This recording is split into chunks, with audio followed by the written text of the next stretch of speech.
Don't trust anybody, honestly. I mean, you can't trust anybody now. Now he's having to be a father. He's a victim, and he's going to have to live with that for the rest of his life. This mother says watching her son struggle with the reality he now faces breaks her heart. What has this been like for your son? It's caused him a lot of depression. He's shut down a lot. Now she questions why this woman won't face prison time. I feel like if she was a man and he was a little girl, it would definitely be different. They would be seeking incarceration. Welcome back, guys. I trust you've been staying safe. Now, this true crime story is very unique. Personally, I think it's very disgusting and it's very scarce. Yeah, this is the true crime story about how a 31-year-old woman in Colorado was able to some way, somehow have sexual relations with a 13-year-old boy, get pregnant for this 13-year-old boy, and go on to have the baby for this 13-year-old boy. This issue has come to light and the court just ruled on it. And guess what? She was sentenced to only 90 days in prison. There's more to this, but if you are ready for this true crime story, just buckle up and let's go. So before we get into today's video, kindly support our campaign against femicide by going to the comment section and type in "Say No to Femicide" or hashtag "Stop the Femicide" to help us push this campaign. Also, don't forget to subscribe to the channel. Please subscribe now if you haven't yet done so, because it turns out that a lot of you are watching our videos, but most of you are not subscribed to our channel. Now, to the substantive case at hand. The woman at the center of it all is 31-year-old Andrea Serrano from Colorado in the United States of America. Now, as it turns out, Andrea was not keeping her sexual intentions to herself. She some way, somehow found a way of establishing sexual relations with a 13-year-old boy. And it reported that this boy liked and trusted Andrea so much to the extent that he called her mom, or he referred to her as mom. So it's a bit unsettling that Andrea would still be in a position to do this with this 13-year-old boy. This case was just ruled upon somewhere around 18th of May 2023. So it's a fresh out of the gate case. But Andrea was originally arrested on this in July of 2022 when this information came from a therapist when she found out about this relationship during a session. So this therapist got to know about this unnatural relationship between Andrea, who is 31 years old, and this 13-year-old boy. And I'm very proud of what this therapist did, because as soon as she got to know, this therapist just passed it on, and then the police also picked it up. And then it's moved on from where it was, and we are at where we are now.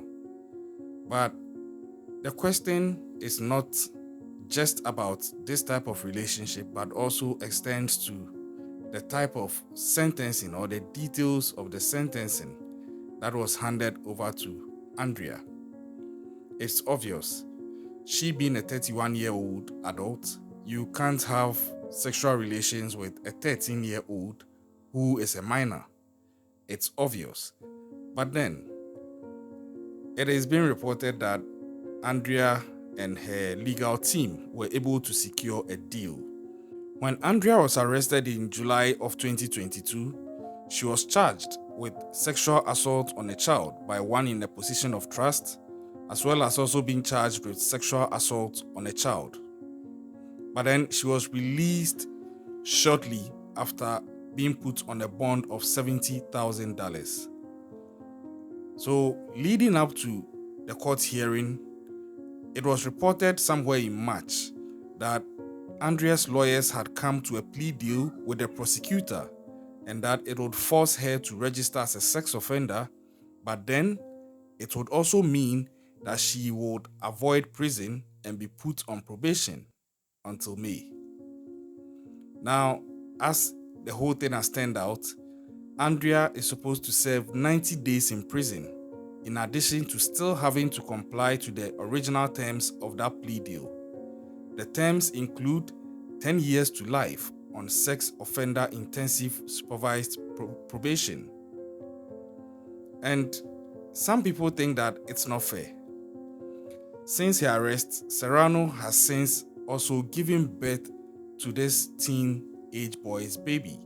So the 13-year-old boy is now a father. And this is where the bigger issue is coming from.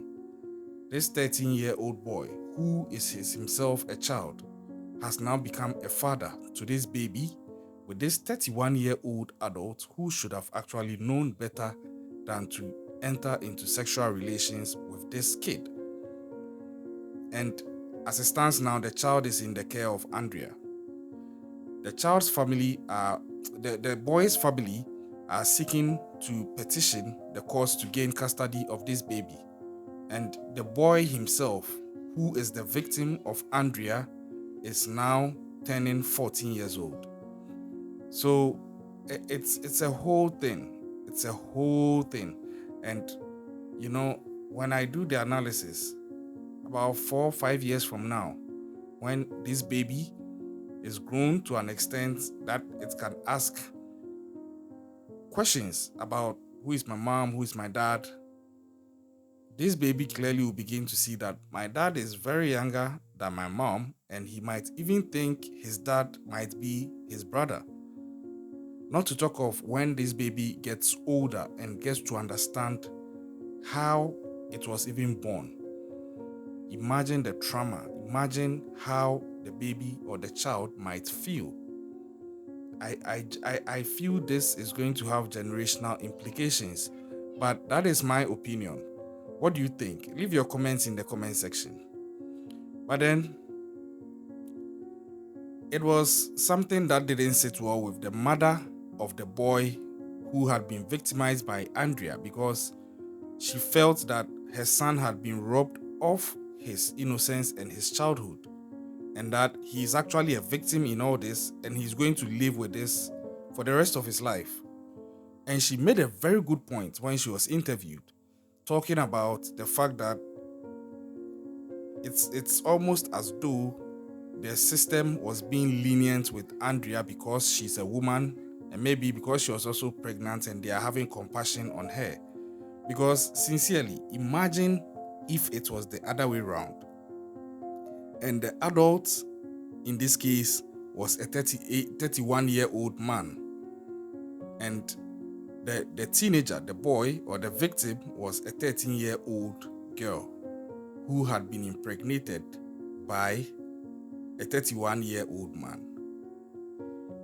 Chew on that whilst we watch on the interview that the mom gave out, and then I'll come back and I'll give my final 2 cents on this issue. Don't trust anybody, honestly.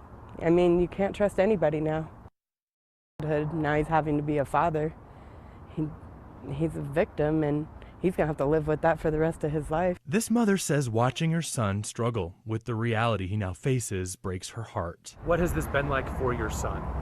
It's caused him a lot of depression. He's shut down a lot. Now she questions why this woman won't face prison time. I feel like if she was a man and he was a little girl, it would definitely be different. They would be seeking incarceration. And I feel like because she's a woman, they're not. They're having compassion for her because she was pregnant. But I don't think they take into play, again, she was pregnant by a child. That child was created from a sexual abuse. Under terms of the plea deal the suspect signed off on, she'll be required to register as a sex offender, and the judge could sentence her to 10 years to life of sex offender intensive supervised probation. But Serrano will avoid any jail time since the DA's office dropped the original charges to a lesser charge that does not come with mandatory jail time. What should other parents be looking for? Don't trust anybody, honestly. I mean, you can't trust anybody now. So there you have it. What do you think about what the mom said? Do you agree with her? Because she's actually advocating about her son being a victim, and I respect that and I agree with her.